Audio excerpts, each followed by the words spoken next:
السلام عليكم ورحمة الله تعالى وبركاته. مرحبا بكم البنات، إن شاء الله فيديو اليوم راكم كامل بخير وبصحة جيدة. فيديو اليوم رايحين نعملو تفصيل موديل الفوله هذا اللي راكم تشوفوا فيه موديل دارج هذا العام. رايحين نشوفوه يعني بطريقة مبسطة.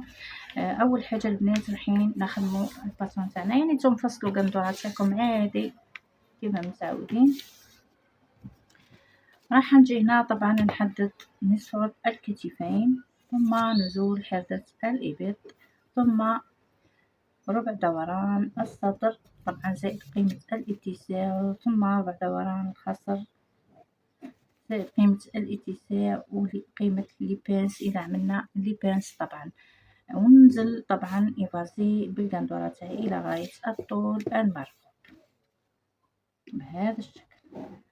راح نطلع هنا مسافة باش متجينيش القندورة تاعي مجونحة. نحدد هنا نصف الحردة، نخرج من الزاوية 3 سنتيمتر ونرسم الحردة. عرض الرقبة هنا البنات حبيتو 8، يعني 8 راهي مليحة، حبيتو 7.5 على حساب كل وحدة يعني، والقياس تاعها اللي حبت تعرض. نجي هنا ندخل مسافة 1.5 سنتيمتر في حردة الإبط، ونعمل حردة أو نعدل في الحردة الأمامية. راح نقص الباترون ومن بعد نكملو باقي الشرح.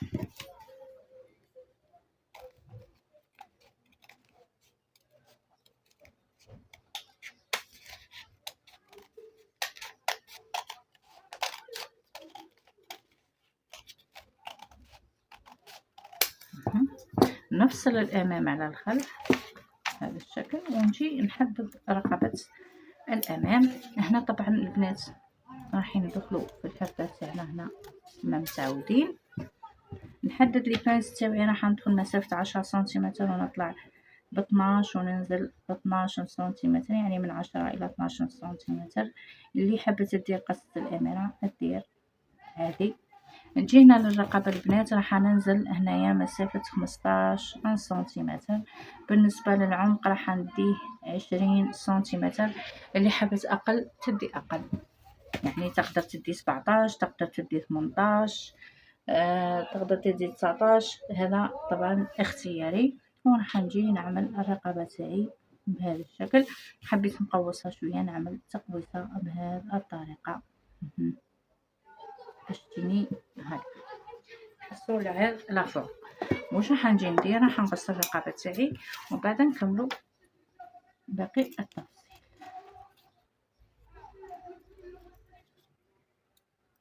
هكذا.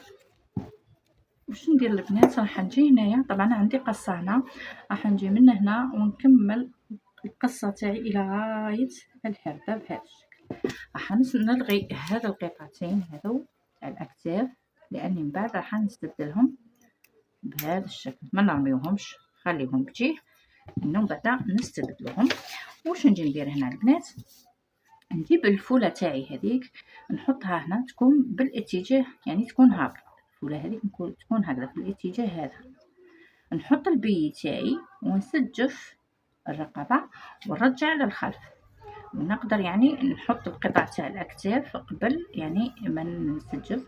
نحط قطع الاكتاف تاعي، نحطوا الفوله هذيك، نحطوا القطع تاع الاكتاف تاعنا، نرجعوه من هنا هكذا بهذا الشكل. حنا رايحين نستبدلوا هذه القطع باش نزيدوا حق الخياطه هكذا، يعني نحطوهم بهذه الطريقه ونحطوا البي تاعنا نستشفوا به. كنا حطينا الفوله هنايا هكذا تكون الاتجاه تاعها هكذا، ونحطوا قطع الاكتاف تاعنا ونجيبوا البي او القماش، يعني من نفس القماش، ونستشفوا عادي كما نستشفوا اي قندوره. نستشفوها هنا، يعني هذيك الفوله راح تكون هكذا، وقطع الاكتاف هادو يكونوا بهذا الشكل.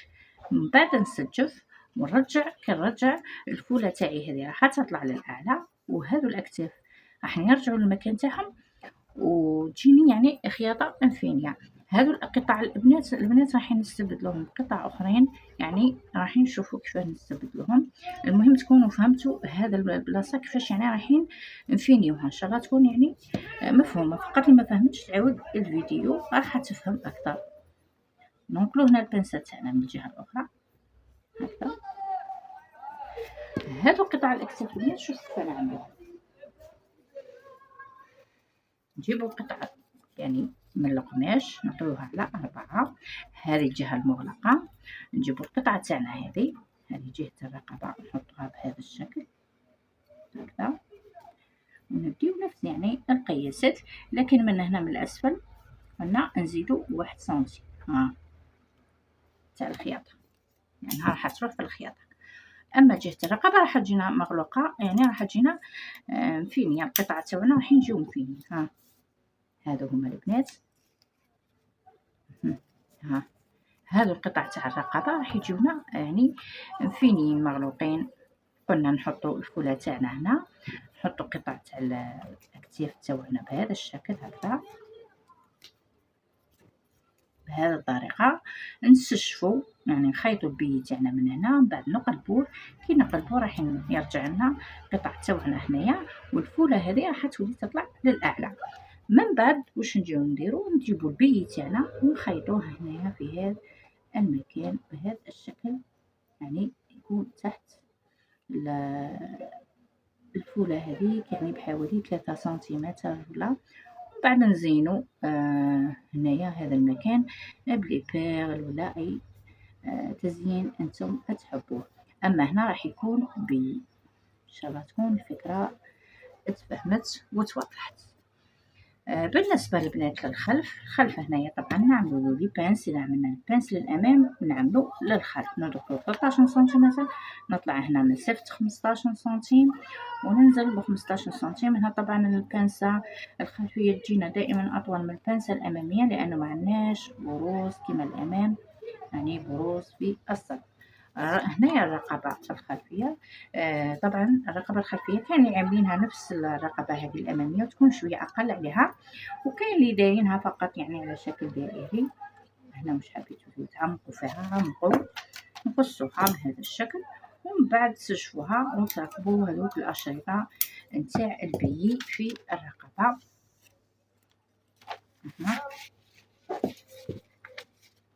بهذه الطريقة. ان شاء الله تكون برك الصورة واضحة بهذا الشكل. هذه بالسة ننقلوها في الجهة الأخرى.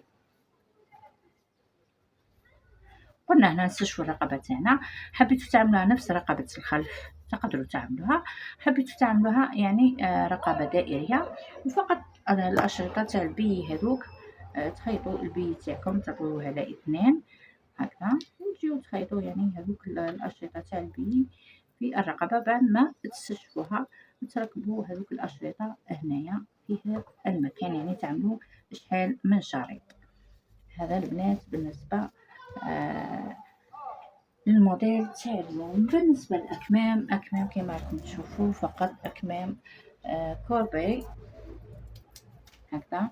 راح مثلا نطوي القماش تاعنا على 4، راح ندير طول هنا مثلا 18 سنتيمتر، راح ندير العرض هنا 15 أو 16 أو كل وحدة يعني عرض الزنده تاعها، ونقصو.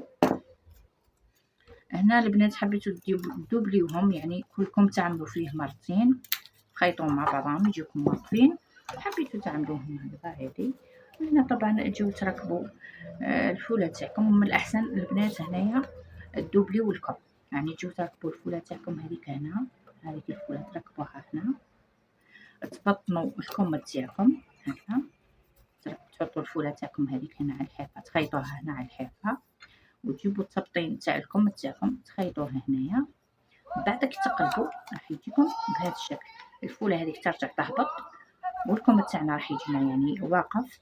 وهنا نقدروا نعملوا خطوط بالبي فقط، وانتم واش حبيتوا تزينوا الموديل تاعكم البنات كما حبيتوا. فقط انا يعني شرحت لكم الموديل هذا كيفاه يتفصل، ان شاء الله يكون مفهوم ويكون سهل عليكم. هذا هو الموديل تاعنا البنات. هنا تفصلوا كما قلت لكم اذا درتوه دوبلي فصلوا منه 4 قطع، يعني كلكم يدينا قطعتين. ان شاء الله تكون الفكره واضحه ومفهومه. اللي ما فهمتش فقط تعاود لا فيديو راح تفهم الموديل بطريقه جد سهله ومبسطه. جينا نهايه الفيديو البنات، ونقول الى الملتقى ان شاء الله في فيديو اخر وموديل اخر باذن الله.